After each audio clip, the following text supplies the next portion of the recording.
She was forced to marry a millionaire lawyer, but she was shocked by his one condition. Hello everyone. Before we begin today's story, I have a small favor to ask. Please hit subscribe and turn on the notification bell so you never miss our channel's new videos. It is quick, free, and the best way to support us in bringing you more dramatic stories like this one. Your support truly means the world to us. And tell me, where are you watching from today? Drop your city or country in the comments below. Thank you so much. Now, let us come back to our main character. She stands in a quiet courthouse hallway, the kind that smells faintly of polished wood and old paper. The lights overhead are too bright, almost unforgiving, and they reflect off the marble floor beneath her feet. She presses her palms together, not in prayer, but to keep them from shaking. This is not how she imagined her life would look at this age. Not like this. Not here. Just an hour earlier, she was sitting in a small office across from a legal mediator, listening to words that felt heavy and unreal. Lawsuits, deadlines, financial collapse. The kind of problems that do not care how hard you have worked or how honest you have been. The kind that corner you slowly, then all at once. She had argued at first. She had said there had to be another way. She had said she would work more hours, sell what little she owned, take on more responsibility. But reality did not bend. Reality only waited, cold and patient, until you ran out of options. That is how she ended up here. About to marry a man she barely knew. He is already inside the room when she enters. Tall, calm, impeccably dressed in a dark suit that probably costs more than her monthly rent. He does not look nervous. He does not look excited either. He looks composed, as if this were just another meeting on his schedule, another document to sign. Everyone in the city knows his name. A millionaire lawyer. Brilliant. Untouchable. The kind of man who never loses a case and never lets emotion interfere with strategy. People say he built his reputation by keeping his distance, by never getting too close, by never letting anyone see what it costs him to. Stay in control. She clears her throat softly, and he looks up. For a moment, their eyes meet. There is no spark, no warmth, just a quiet understanding that neither of them is here because they want to be. The officiant begins to speak. Words about legal union, mutual agreement, obligations. The words blur together. Her heart pounds so loudly she wonders if anyone else can hear it. When the pen is placed in her hand, it feels heavier than it should. She hesitates, just for a second, long enough to remember who she was before everything started falling apart. Then she signs. The sound of the pen against paper feels final, like a door closing behind her. When it is his turn, he signs without hesitation.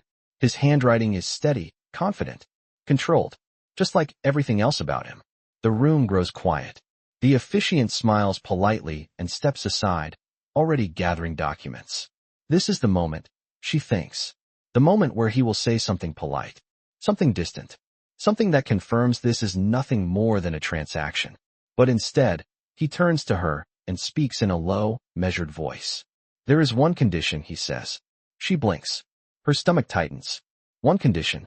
Of course there is. She braces herself for something humiliating. Something restrictive. Something that reminds her exactly how powerless she is in this arrangement. Yes? She asks quietly. He does not look at the papers. He looks at her. You are not allowed to fall in love with me. The words land harder than anything she has heard all day. For a moment, she thinks she misunderstood him. She almost laughs, because the condition is not what she expected. It is not about obedience, or appearances, or control. It is about distance. I am serious, he continues, his voice steady but strangely guarded. This marriage exists for practical reasons only. We will share a public image when necessary. We will respect each other's space. But emotionally, we remain separate. She studies his face, searching for arrogance, for cruelty. She finds neither. What she sees instead unsettles her even more. A man who has built his life like a fortress. A man who is not afraid of commitment on paper, but terrified of it anywhere else. And if I do? She asks, surprising herself with how calm she sounds.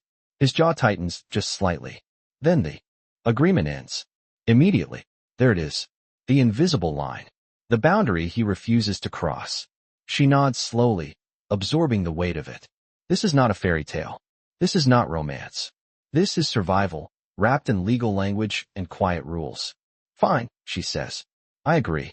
As they walk out together, Cameras flash outside the building. Reporters call his name. Someone asks her how it feels to marry such a powerful man. She forces a polite smile, playing the role expected of her. But inside, her thoughts race. What kind of man demands love be kept out of a marriage? And why does it feel like he is not protecting himself from her, but protecting her from him? She does not know it yet, but that one condition will be the very thing that changes both of their lives forever. The first night in the house feels unreal. It is not loud or extravagant like she imagined a millionaire's home would be. It is quiet. Too quiet. The kind of silence that presses against your ears and makes you aware of every small movement. Her footsteps echo softly as she follows him inside, her suitcase rolling behind her across polished hardwood floors. The house is large, but not warm. Clean lines. Neutral colors. Everything perfectly arranged, as if no one ever truly lives here. It feels less like a home and more like a place designed to keep people at a distance. You can take the guest room, he says, setting his briefcase down near the door. It is on the second floor. End of the hallway. No hesitation. No awkwardness. Just efficiency. She nods. Thank you. That is how it begins. With polite words and carefully measured space. Later that night, alone in the guest room, she sits on the edge of the bed and lets the day finally catch up with her. The mattress is softer than any she has slept on in years. The sheets smell faintly of detergent and something else she cannot name. Comfort. Stability. Things she has not had the luxury of trusting. She should feel relieved. The crisis that pushed her into this marriage is no longer hanging over her head. The legal threats are paused. The bills will be handled. The pressure has eased. So why does her chest still feel tight? Her phone buzzes with a message from a family member. Just one line. You did what you had to do. I am proud of you. She stares at the screen for a long moment before placing the phone face down on the nightstand. She does not feel proud. She feels suspended. Like her life is on hold, waiting for something she cannot define. Downstairs, he stands in his kitchen with a glass of water, staring out into the dark yard beyond the window. He has won cases far more complicated than this. He has negotiated deals worth millions of dollars without losing sleep. But tonight, his thoughts will not settle. He told her the condition because he had to. Because experience taught him that clarity at the beginning prevents devastation later. Love, to him, has always come with a price he is no longer willing to pay. The next morning begins with structure. A printed schedule waits for her on the kitchen counter. Breakfast times. Public appearances. Boundaries clearly outlined. Everything is calm. Logical. Safe. She reads through it carefully, then looks up at him. This feels more detailed than most business contracts. That is intentional, he replies. Ambiguity creates problems. She almost smiles, but stops herself. They eat breakfast together, seated across from each other at a long table that could easily seat 10 people. The distance between them feels symbolic. He reads emails on his tablet. She stirs her coffee, and used to having so much space and so little conversation. You do not have to stay here all day, he says without looking up. You can come and go as you like. Just let my assistant know if you will be out during scheduled events. So I am free, she says. He meets her eyes. Within reason. There it is again. Freedom, carefully defined. As the days pass, she begins to notice the pattern of his life. Early mornings. Long hours at the office. Late returns. He does not ask where she goes. She does not ask where he has been. They exist parallel to each other, connected by a shared last name and very little else. But small moments slip through the cracks. She notices that he never eats dinner before 9. That he takes his coffee black, untouched by sugar or cream. That he pauses briefly in the hallway outside her room every night, as if checking something silently, before returning to his own. One evening, she cooks dinner without asking. Nothing fancy, just something warm. Familiar. She sets a plate aside for him and leaves it on the counter. He finds it hours later, cold but untouched. The next night, the plate is gone. Cleaned. Returned to the cabinet. No comment. No acknowledgement. But the pattern changes. He starts coming home earlier. Not early, but earlier than before. At a charity event a week later, she sees a different side of him. The public version. Confident. Charismatic. In control of every room he enters. People listen when he speaks. They respect him. They admire him. And beside him, she plays her role. Polished. Composed. Supportive. Someone asks her how they met. She hesitates for half a second, then answers smoothly. Through mutual connections. It is not a lie, just incomplete. When they return home that night, the silence feels heavier than usual. You handled yourself well, he says, removing his jacket. Not everyone does. Thank you, she replies. I am learning. He nods once, then turns to leave the room. She almost stops him, almost asks the question that has been sitting on her chest since the courthouse. Why that condition? But she remembers the contract, the boundaries, the unspoken agreement not to pry. So she lets him go. What neither of them realizes yet is that the distance they are so carefully maintaining is not preventing anything. It is building something far more dangerous. Attachment without intention. Familiarity without permission. And in a marriage designed to avoid love, that is the most fragile ground of all. The contract is not just a document. It becomes a presence. It sits in a slim leather folder in his study, but its rules seem to follow them everywhere. In the kitchen, in the car, in the quiet pauses where a question almost escapes her lips and then retreats. The agreement shapes how close they stand, how long their eyes meet, how quickly they pull back when a moment lingers 1 second too long. One afternoon, his assistant emails an updated copy. Clarified language. Minor revisions. Legal precision at its finest. He asks her to review it with him. They sit across from each other at the dining table, sunlight spilling through tall windows. The same table where they eat in silence most mornings. Now it feels like a negotiation room. This is standard, he says, sliding the document toward her. Public expectations can change quickly. I want us protected. Us. The word lands softly, almost accidentally. She scans the pages slowly. The language is clean, exact. Every scenario accounted for. Every risk minimized. It is impressive and unsettling. You have done this before, she says, not accusing. Just observing. Yes, he answers. Once. She looks up, and it ended badly. He does not respond immediately. He rarely does when the past approaches too closely. It ended clearly, he says finally. Which is the only thing that matters. She nods, but something in his tone tells her that clarity came at a cost. She flips to the final page, where a single handwritten line stands out from the printed text. If either party develops emotional attachment beyond the scope of this agreement, termination will be immediate and private. That is still here, she says. Yes. Why? He meets her gaze, steady but guarded. Because emotions complicate outcomes. That sounds like something you tell juries. She replies before she can stop herself. For the first time since she met him, the corner of his mouth twitches. Not quite a smile, but close. Old habits, he admits. She hesitates, then sets the papers down. You know what is strange about this? He waits. You trust me with your name, your reputation, your public life, but not with the possibility of caring about you. His expression hardens slightly, but his voice stays calm. Caring leads to expectations, and expectations lead to disappointment. Yes. She studies him. The way he sits perfectly straight. The way his hands rest flat on the table, never fidgeting. This is a man who learned long ago that control is safer than hope. Do you believe that? She asks. I know it, he says. She signs the updated agreement without further argument. That night, she lies awake longer than usual. The house creaks softly around her. Somewhere down the hall, she hears a door open, then close. His nightly routine. Predictable. Contained. She wonders what it would take to make him break it. The first real test comes sooner than she expects. A weekend fundraiser is added to their calendar at the last minute. A high-profile legal charity event. Cameras. Donors. Colleagues who know him well enough to notice when something feels off. You will need to stay close, he tells her as they prepare to leave. Appearances matter tonight. Understood, she says. At the venue, the atmosphere is electric. Laughter. Champagne glasses clinking. Conversations layered over one another like background music. She slips easily into the role, offering smiles and polite responses, letting him lead. But then someone asks a careless question. How long have you two been together? A woman asks brightly.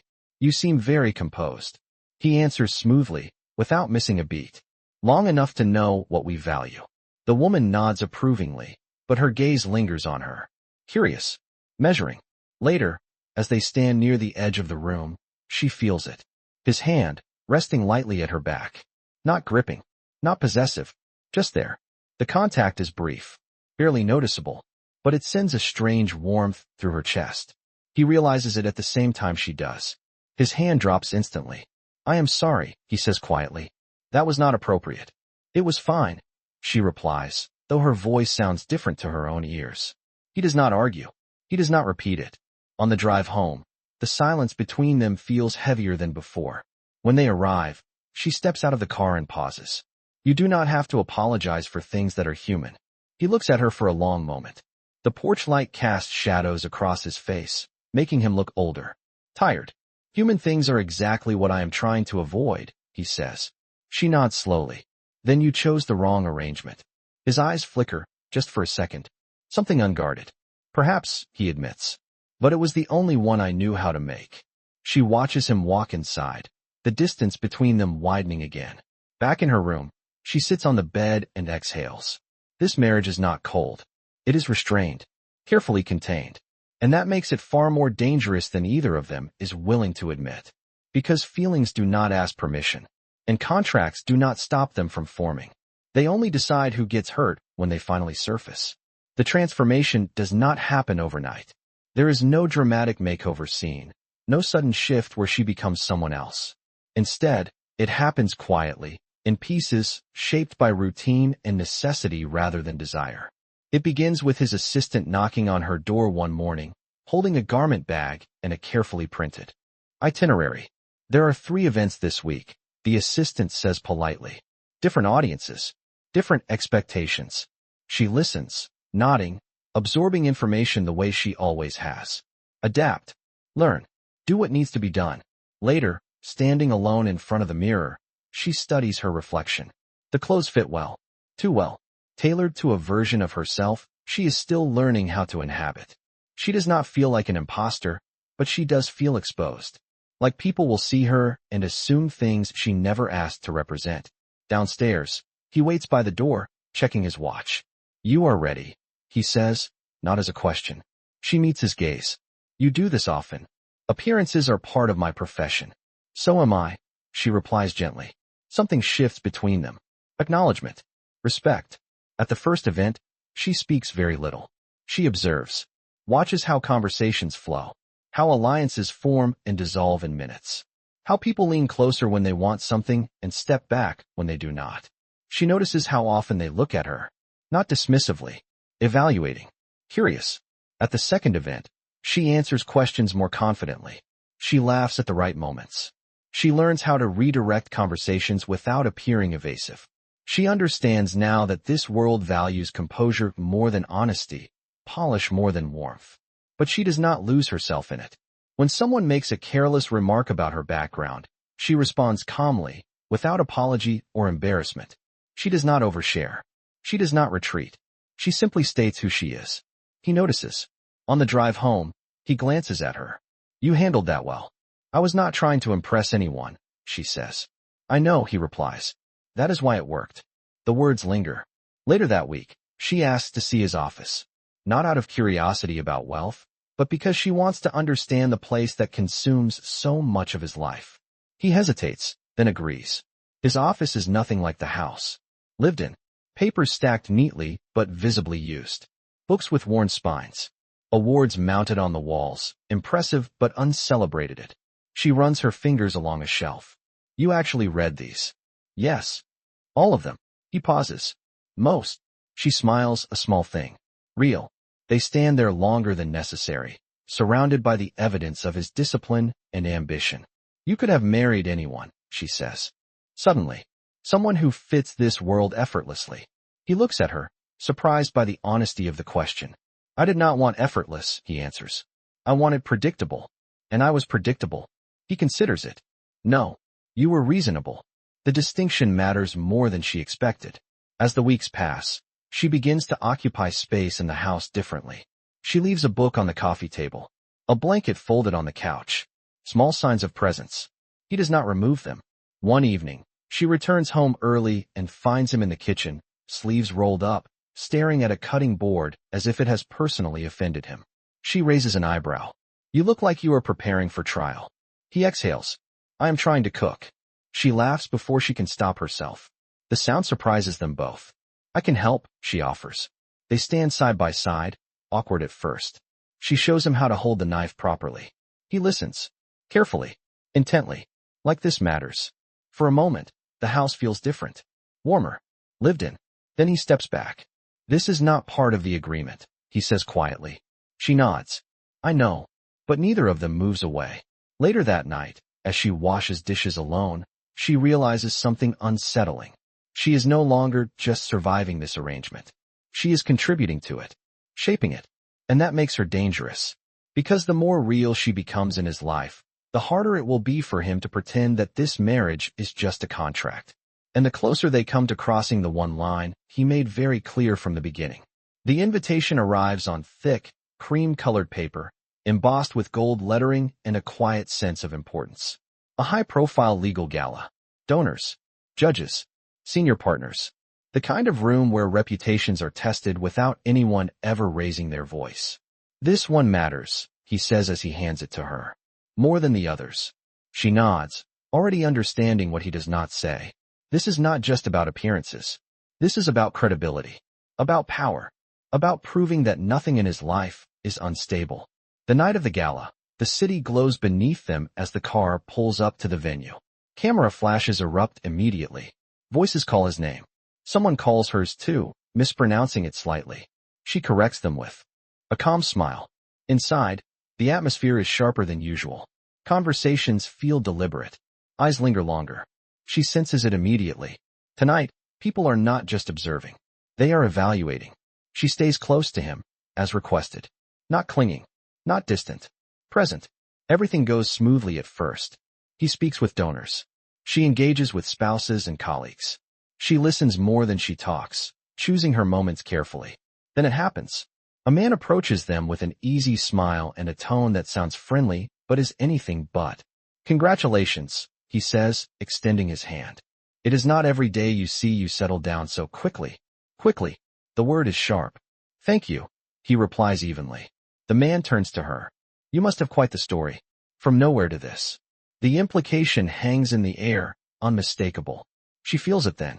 The subtle shift in the room. People nearby slow their conversations, pretending not to listen. She could laugh it off. She could deflect. She could let him answer. Instead, she meets the man's gaze. I am not from nowhere, she says calmly. I am from a place where people work hard without recognition. That does not make it insignificant. The man blinks, surprised. And I am here, she continues, because I belong here. Not because of a contract. Not because of money. But because I chose to be. Silence. The man clears his throat, mutters something polite, and excuses himself. She turns back to him, heart pounding. She expects disapproval. Correction. Distance. Instead, she sees something else. Respect. Undeniable. Unfiltered. You did not have to do that, he says quietly. Yes, I did, she replies. If I am going to stand beside you, I will not be diminished to make others comfortable. They do not speak again about it that night, but the air between them has changed. Later, across the room, she notices a woman watching them closely. Elegant. Confident. Familiar in a way that makes her uneasy. The woman approaches with practiced ease. It has been a long time, she says to him, her smile tight. I see you finally did it. He stiffens almost imperceptibly. This is my wife, he says, placing a hand lightly at her back. The touch is brief. Instinctive. The woman looks at her with cool curiosity. You must be very adaptable. I am, she replies. But not in the way you mean. The woman smiles thinly. Good luck, she says, then walks away. She does not ask who the woman is. Not yet. On the drive home, the silence is different from before. Charged. Heavy with things unsaid. You crossed a line tonight, he says finally. She braces herself. I defended myself. And me? He adds. She looks at him, surprised. I do not allow people to question my choices publicly, he continues. And you shut it down without escalating the situation. That is not easy to do. I was honest, she says. Yes, he replies. That is what unsettled them. They pull into the driveway, but neither moves to get out. You could have stayed quiet, he says. It would have been safer. She meets his eyes. I am done surviving quietly. He exhales slowly. So am I. The words linger between them, heavier than any promise. Inside the house, as they part for the night, she realizes something important. Tonight was not just a public test. It was a moment where she stopped being a role he assigned and became a partner he did not expect. And that terrifies him more than he will ever admit. Because the more she proves she belongs beside him, the harder it becomes to pretend that their marriage is only a contract. And somewhere beneath the rules and distance, something fragile has already begun to form. The shift happens quietly, in moments that are easy to dismiss if you are not paying attention. It starts with late nights. He comes home earlier than he used to, but not early enough to call it intentional. She begins staying up later, not waiting for him exactly, but not going to bed either. They cross paths in the kitchen more often now, exchanging brief updates about their days that feel unnecessary yet welcome. One night, she finds him sitting at the dining table long after midnight, files spread out in front of him, his tie loosened but still hanging around his neck like he forgot it was there. "You are still working," she says softly. He looks up, surprised. "I did not hear you." "You rarely do," she replies, then immediately regrets the sharpness in her voice. Instead of bristling, he exhales. "I am behind." "That never happens," she says. "It does," he admits. "I just do not usually let anyone see it." She pours herself a glass of water and sits across from him, keeping a careful distance. "Do you want help?" He almost says no. She sees it in the way his mouth opens, then closes. "With what?" he asks instead. She gestures to the files, understanding what is actually at stake. He studies her for a moment, weighing the risk. Then he slides one folder toward her. She reads quietly. The case is complicated, high profile, emotionally charged, the kind that blurs the line between winning and doing the right thing. "They are offering you a settlement," she says finally. "But it costs someone else everything." "Yes," he replies. "And if you refuse?" "I lose influence." "Possibly the case." She looks up. "And if you accept?" "I win," he says. Then, more quietly, "But I do not sleep." She closes the folder. "Why are you telling me this?" "Because you see things differently," he answers. "And because tonight, I do not want to be alone with it." The honesty in his voice unsettles her. She does not give him legal advice. She does not tell him what to do. She asks questions instead. About consequences. About values. About what kind of victory he actually wants. They talk until the files are forgotten. Later, as she stands to leave, he speaks again. "You make this house quieter," he says. She pauses. "Is that a complaint?" "No," he replies. "It is an observation." She goes to bed with her heart racing, knowing she just stepped into a space no one else occupies. The next crack appears days later. He comes home with a bruise on his knuckles, faint but unmistakable. She notices it immediately. "What happened?" she asks. "It is nothing," he says automatically. She does not push. She simply retrieves an ice pack and sets it beside him on the counter. After a moment, he takes it. "A client meeting," he says. Tempers flared. She nods. "You do not strike me as someone who loses control easily." "I do not," he agrees. "Which is why it bothered me." She hesitates, then speaks. "You do not always have to be in control to be safe." He looks at her, something heavy behind his eyes. "That has not been my experience." She wants to ask more. About where that belief came from. About who taught him that vulnerability equals loss. Instead, she says, "You are safe." "Here." The words slip out before she can stop them. The room goes still. He sets the ice pack down slowly.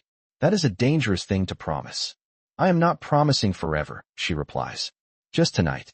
He does not argue. Later that evening, a storm rolls in unexpectedly. Thunder rattles the windows. The power flickers once, then steadies. She is halfway down the stairs when she hears it. A sharp intake of breath. Then another. She finds him standing in the hallway, one hand braced against the wall, his face pale. "Hey," she says gently. "It is just thunder." He shakes his head slightly. "I know." But his body does not agree. She does not ask permission. She steps closer, careful not to touch him yet. "Breathe with me," she says. Slow. He tries. Fails. Tries again. Without thinking, she places her hand over his, grounding but not invasive. The contact is electric. Necessary. After a long moment, his breathing evens out. He pulls his hand away first, but not abruptly. "I do not like being seen like that," he says. "I know," she replies. "But I am glad you let me." He meets her eyes, something raw and unguarded breaking through. "This is exactly why I made that condition," he says quietly. She swallows. "Because you are afraid of needing someone." "Yes," he admits. And because once you do, you cannot undo it. The air between them feels fragile, stretched thin. She steps back, giving him space. I am not asking you to break your rules. I know, he says. But they both know the truth. Rules like his are not meant to protect against love. They are meant to delay it. And the more he lets her see the cracks beneath his control, the closer they come to the one outcome he swore he would never allow. Not a scandal, not failure, but attachment that feels like home. The fallout does not come loudly. It arrives in pieces. A headline here, a whisper there, a tone shift in rooms that once welcomed him without question. It starts with a phone call late in the afternoon. He takes it in his study, door half closed. She does not mean to listen, but voices carry in this house when they are sharpened by urgency. Yes, he says. I am aware. A pause. No, that is not accurate. Another pause. Longer this time. Send me everything. When he hangs up, he stays where he is, hand resting on the desk, eyes unfocused. She waits a moment before knocking softly. Is everything okay? She asks. He looks up, the mask already back in place. It will be. She has learned that this means it is not. An hour later, the story breaks. A legal blog publishes a piece questioning the legitimacy of his marriage. Anonymous sources. Carefully worded speculation. Hints of a contractual arrangement. Nothing explicitly stated, but enough to make people curious. Enough to make people talk. By evening, the article has been shared hundreds of times. They are testing me, he says when she finds him in the living room, jacket still on, phone in his hand. Seeing if I will react. And will you? She asks. No, he replies immediately. Silence is the correct response. She studies his face. Calm. Controlled. But beneath it, tension coils tightly. What about me? She asks. He hesitates, just for a fraction of a second too long. You should stay out of the public eye for a few days. The words sting more than she expects. So I disappear, she says. Not accusing. Just stating the reality of it. It is temporary, he says. And safer. For who? She asks quietly. He does not answer. The next day, the pressure increases. A colleague calls her directly, voice thinly polite, asking how she is handling the attention. A donor withdraws from a joint initiative without explanation. Someone she barely knows sends a message that reads simply, I hope you knew what you were getting into. By afternoon, a second article appears. This one more pointed. Still speculative. Still deniable. But it frames her differently. Opportunistic. Strategic.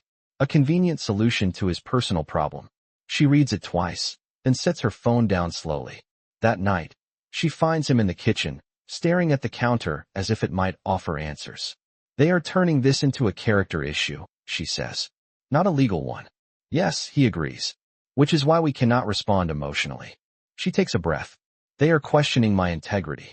He nods once. I know. And you are okay with that? She asks. The silence stretches.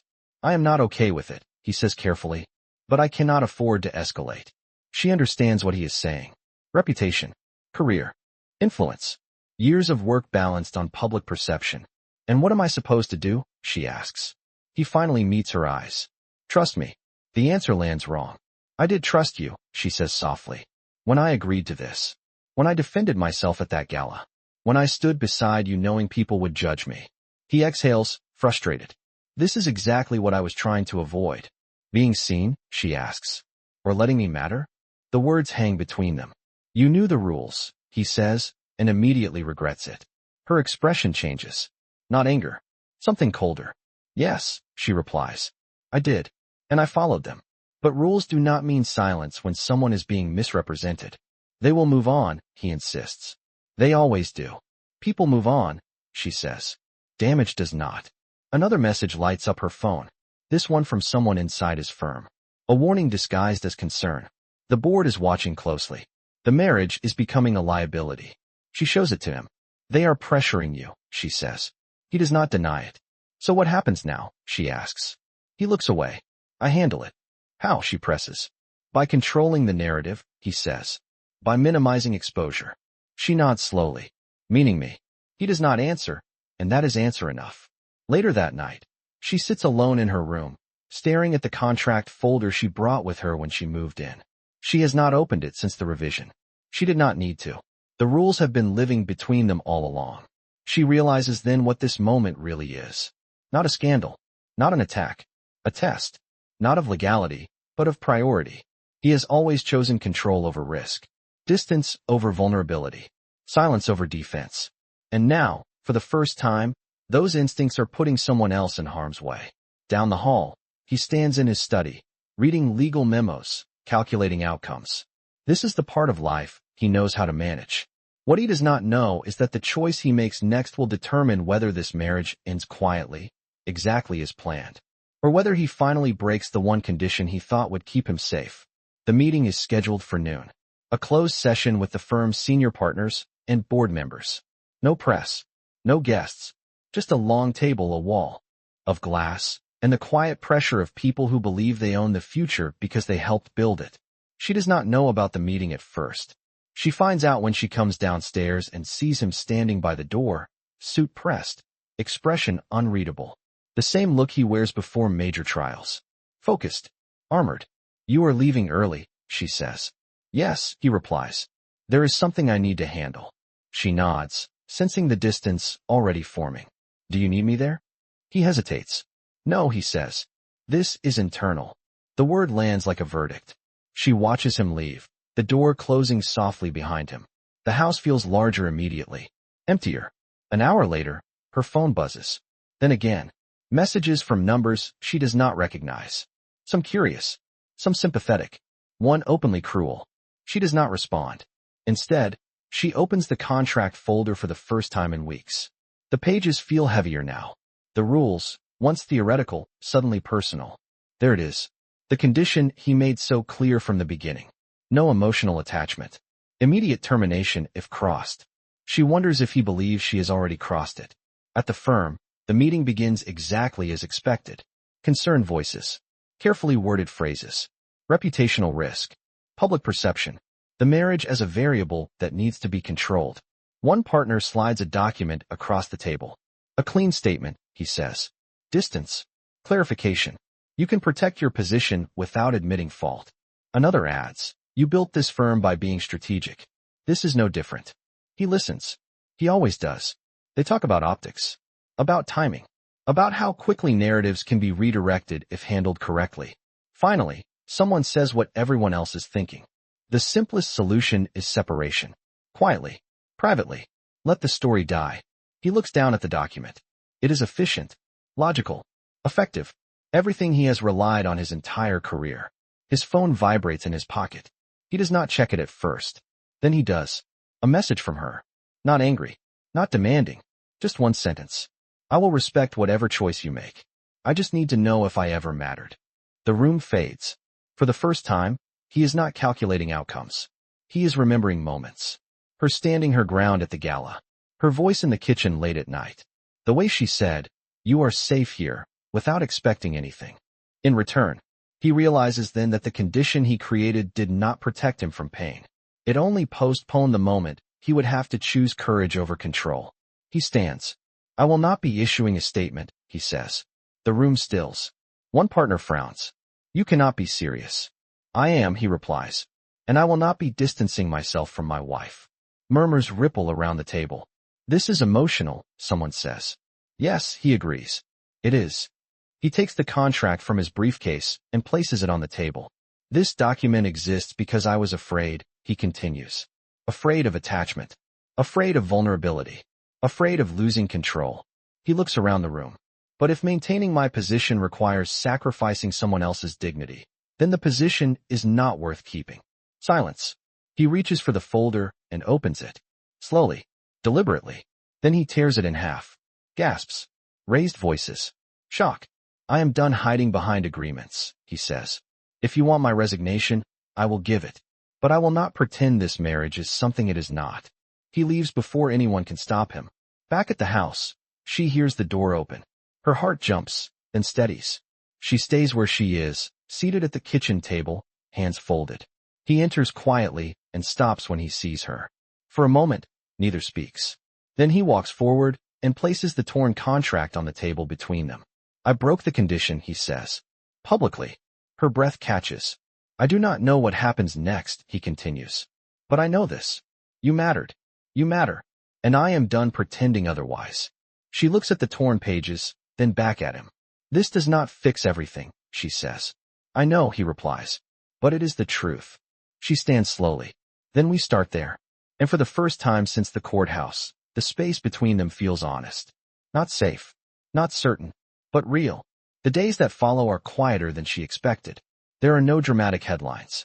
No public battles. Just a careful recalibration of a life that was built on certainty and suddenly open to risk. He steps back from a few cases. Delegates more than he ever has. The firm does not collapse. The world does not end. But something fundamental has changed.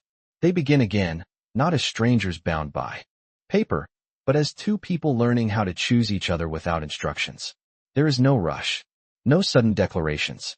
They move slowly, deliberately, honoring the fact that trust cannot be rebuilt overnight. One evening, they sit together at the kitchen table, the same place where so many conversations almost happened. A single lamp glows above them, soft and warm. I should apologize, he says. She tilts her head. For what? For thinking silence would protect you, he replies. For assuming control was kindness. She considers this. I should apologize too. He looks surprised. For what? For staying quiet longer than I should have, she says. For thinking patience meant endurance. They sit with that for a moment, letting the honesty settle. I am not good at this, he admits. At letting someone see me without a plan. I am not asking for perfection, she replies. Just presence. He nods slowly. I can do that. Weeks pass. Then months. The house changes. Not dramatically, but meaningfully. Laughter appears in places where silence once ruled. Conversations stretch longer into the night. They argue sometimes. Small things. Ordinary things. And they learn that disagreement does not equal abandonment. One afternoon, he finds her in the living room, surrounded by papers. Notes. Lists. Ideas. What are you working on, he asks. She looks up, hesitant. I have been thinking about starting something. A legal advocacy program. For people who cannot afford representation. His expression softens. You would be good at that. I would want your help, she says. Not your name. Just your guidance. He smiles, genuine and unguarded. I would be honored. Later that night, they walk through the backyard together, the air cool and still. The city lights flicker in the distance, but here, it feels contained. Intimate. He stops near the old oak tree at the edge of the property. There is something I want to say, he begins. She waits. When we started this, he continues, I believed love was a liability. Something that weakened judgment and invited loss. She watches him carefully. I was wrong, he says. Love is not what cost me control. Fear did. He reaches into his pocket and pulls out a small, folded piece of paper. It is not a contract, he says quickly. No conditions. No clauses. She unfolds it. It is a handwritten promise. Simple. Honest. I choose you without leverage. I stay without obligation. I speak instead of hiding. I learn instead of controlling. Her eyes sting, but she does not look away. This is not a proposal, he says. Not yet. It is an invitation. To keep choosing each other, every day, without rules to hide behind. She folds the paper carefully and places it over her heart. I accept, she says. On one condition. He smiles softly. Of course. That we never confuse safety with distance again.